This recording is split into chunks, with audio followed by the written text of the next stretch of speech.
Jusqu'à quelle profondeur la mort de Christ doit-elle pénétrer en nous?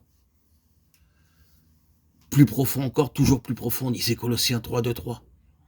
Affectionnez-vous aux choses d'en haut. Mettez votre cœur dans les choses d'en haut. Et non à celles qui sont sur la terre. Car vous êtes morts et votre vie est cachée avec Christ en Dieu. Si profondément que notre vie sera vécue dorénavant dans le ciel avec Christ en Dieu, telle doit être la suite normale de notre expérience. À mesure que la mort de Christ agit et retranche plus profondément en nous, la vie d'union avec lui doit se fortifier. À mesure que le péché cesse de régner sur notre cœur et que l'esclavage du tu dois faire ceci, tu dois faire cela, fait place à l'obéissance de l'amour. À mesure que l'âme est de plus en plus dépouillée de toute confiance en quoi que ce soit hors de Christ, ou insidieusement ajoutée à la perfection de son œuvre pleinement accomplie et achevée au calvaire. Le croyant alors découvre que sa vie est de plus en plus vécue dans le ciel. Les choses qui le troublaient descendent à leur vraie place. Et il ne paie plus la dîme de la menthe, de l'ânette et du cumin. Matthieu 23, 23. Tout en restant aveugle aux questions vitales qui concernent son salut.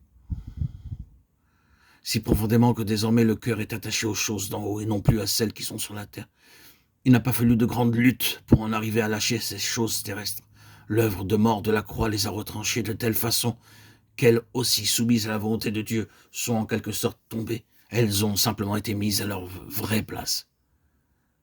Ainsi, nous voyons qu'une véritable communion avec Christ dans sa mort nous dépouille de tout fanatisme, de tous les extrêmes, de tout ce qui n'est que le produit de la chair et non de la vie nouvelle d'en haut.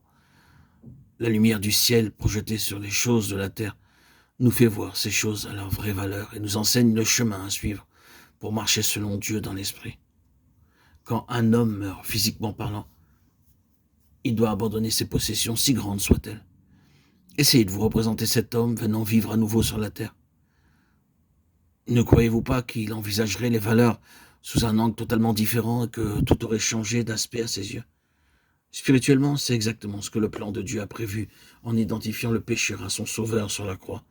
La mort de Christ, appropriée aux croyants, le sépare des choses terrestres, si bien qu'il vit désormais comme quelqu'un qui a sa demeure dans le ciel. Jusqu'à quelle profondeur la croix ira-t-elle? Touchera-t-elle à vos vêtements, à vos ambitions, à vos biens?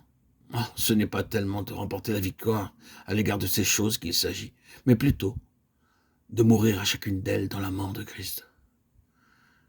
Mais plus profonde encore doit être le cri de notre âme.